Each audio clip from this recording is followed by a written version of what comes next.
Welcome to The Explainer. Today, we're diving deep into one of the most fascinating social codes on the planet, Japanese manners.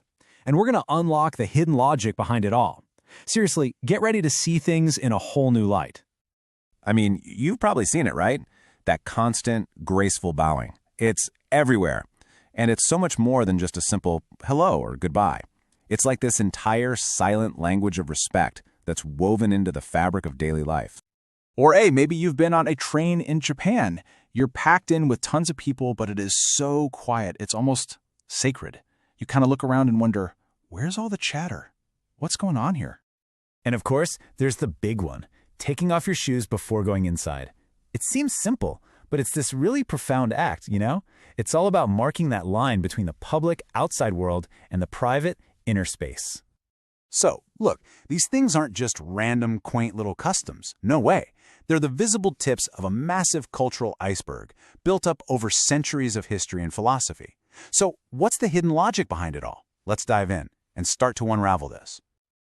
All right, our investigation starts with Shinto, which is Japan's most ancient indigenous belief system. And right at its core is a principle that honestly explains so much about why cleanliness is such a big deal. And that principle is a concept called kigari. It translates to spiritual impurity. Now, this is really the key to understanding everything. We're not just talking about physical dirt, like mud on your shoes. It's a much deeper idea of a kind of spiritual grime that the outside world carries. So what this does is it creates this really fundamental split, right? You have the outside world, which is seen as impure, and the inner space, which is pure and needs to be protected. A ton of Japanese manners are really just about defending that boundary. And this is where it all starts to click. Taking off your shoes, it's not just about keeping the floors clean. It's a cleansing ritual. You're literally shedding the kigare from the outside before you enter a pure space.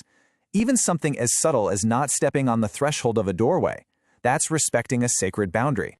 You can see the most perfect example of this in the chozu ritual at Shinto shrines. You know, where you purify your hands and mouth before entering?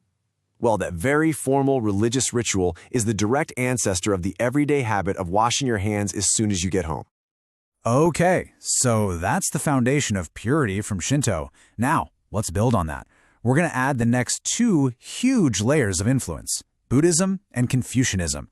And these two really shaped social interactions and, you guessed it, hierarchy. From Buddhism, we get this really powerful idea called muga, which means no self. The whole idea here is that putting your own ego and your own desires aside for the good of the group, that's a core virtue. And that is the very root of so much of the modesty and humility you see in Japanese culture. And there's this beautiful philosophy which was really popularized through the tea ceremony called ichi-go ichi-e.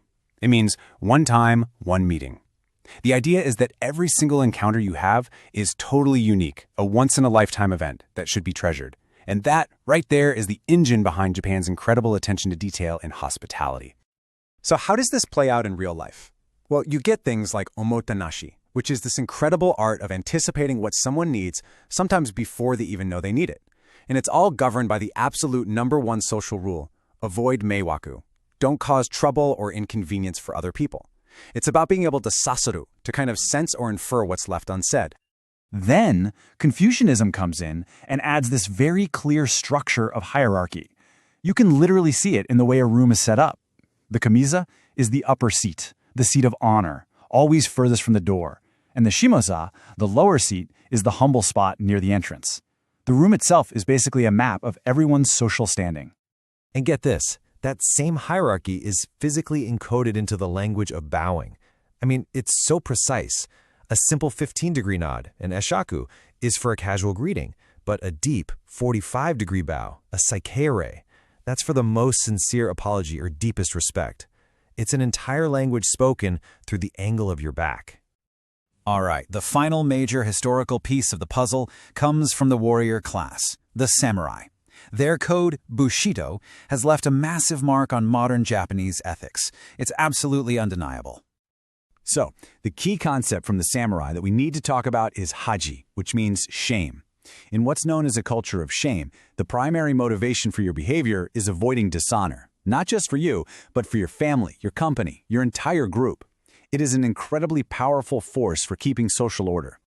Now, the most extreme samurai act of taking responsibility, seppuku, or ritual suicide is obviously a thing of the distant past, but its spirit, that lives on. And that's exactly why public apologies in Japan are such a huge deal.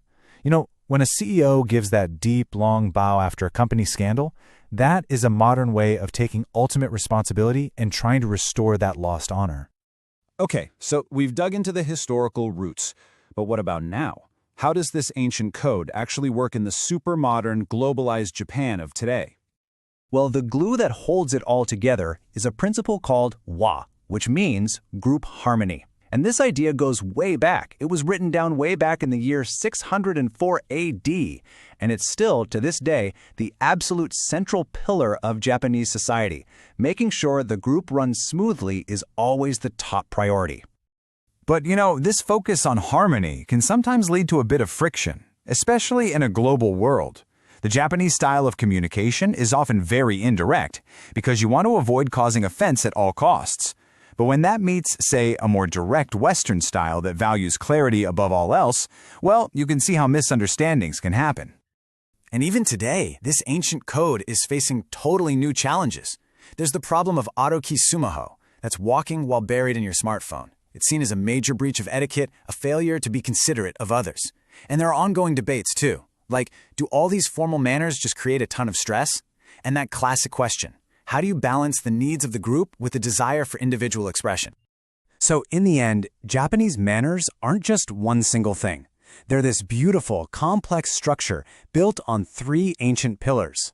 You've got Shinto's focus on purity and boundaries, Buddhism and its emphasis on humility, and Confucianism with its clear sense of order and hierarchy. And that really makes you think, doesn't it? Every single culture has its own invisible code, these unspoken rules that guide how we all act. So it kind of leaves us with one last question for you to ponder. What are the invisible rules that shape your world?